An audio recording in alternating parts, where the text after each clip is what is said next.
surgery to fix nagging injuries that slowed him down all season. And Drew Brees, his wife, recently revealed that Drew played through a foot injury and a rotator cuff injury after coming off the rib and lung injuries that we did know about. On the flip side, Aaron Rodgers had some luck against the Rams, facing a banged-up Aaron Donald, no Cooper Kupp, and Jared Goff playing with a broken thumb on his throwing hand since backup quarterback John Wolford was ruled out. So, Shannon, who benefited more from their opponent's injuries last weekend, the Bucs or the Packers? Brady, because Brady played against a guy that couldn't throw the ball down the field, and on top of not being able to throw the ball down the field, he played terrible when throwing the ball short.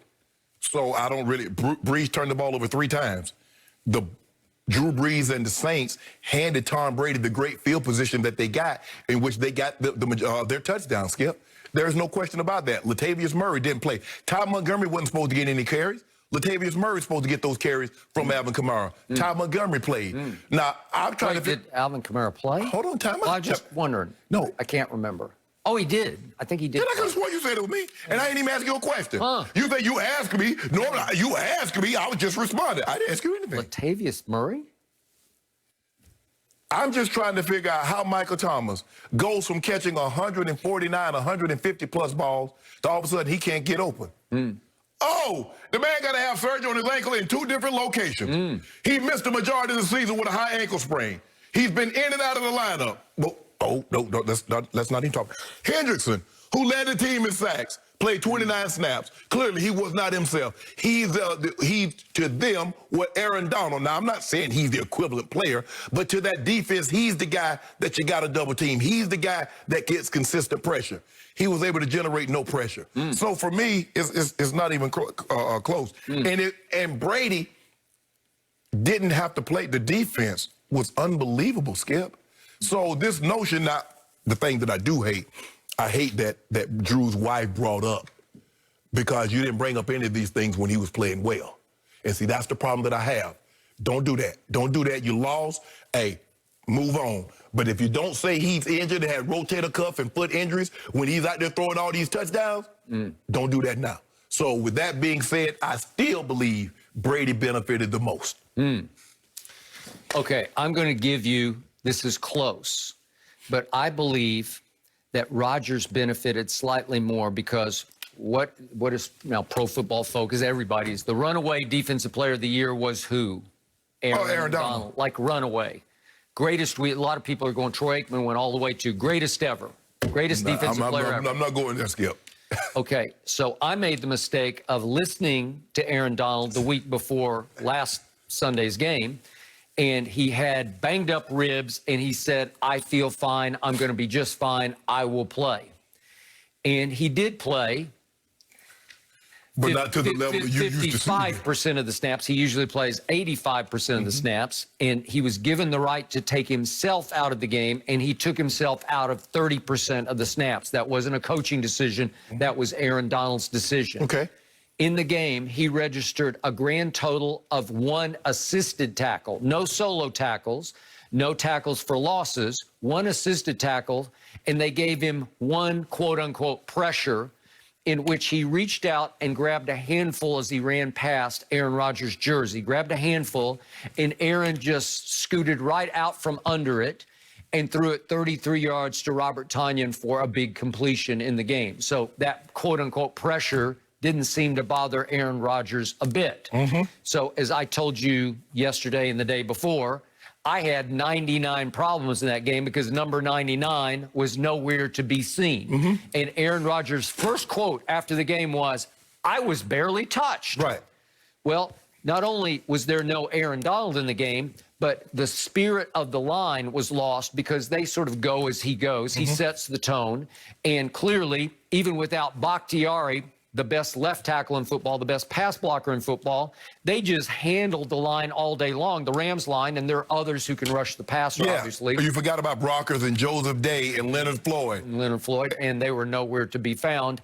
And it seemed like they couldn't feed off any momentum that usually gets started by Aaron Donald. It always starts with Aaron Donald and finishes with other sacks. And guess what, Skip?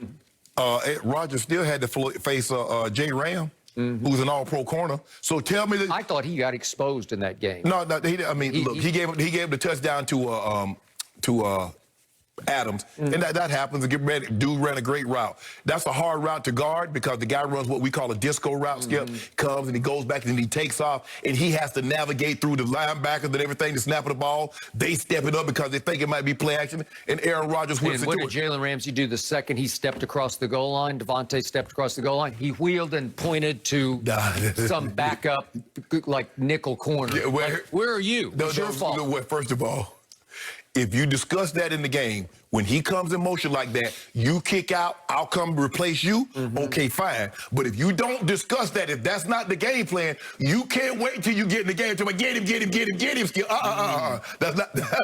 That's not how it works. Okay, so Drew Brees obviously was somewhat limited. I don't know how much he was hampered by a torn rotator cuff, but I got to tell you, if you look at his year, it was still pretty great. Yeah. Because he was 6th in QBR.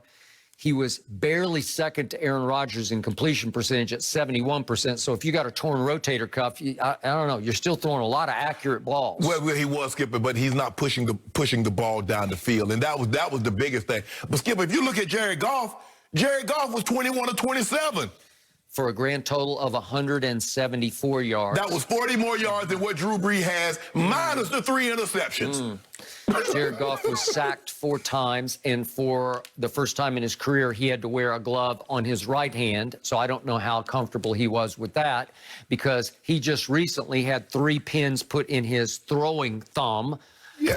And that's pretty hard to do. I thought Drew Brees was throwing where the catchers went. Did you see those interceptions that he threw? Yep. Okay. Well, we could attribute a lot of that to the Tampa Bay defense. Oh, right?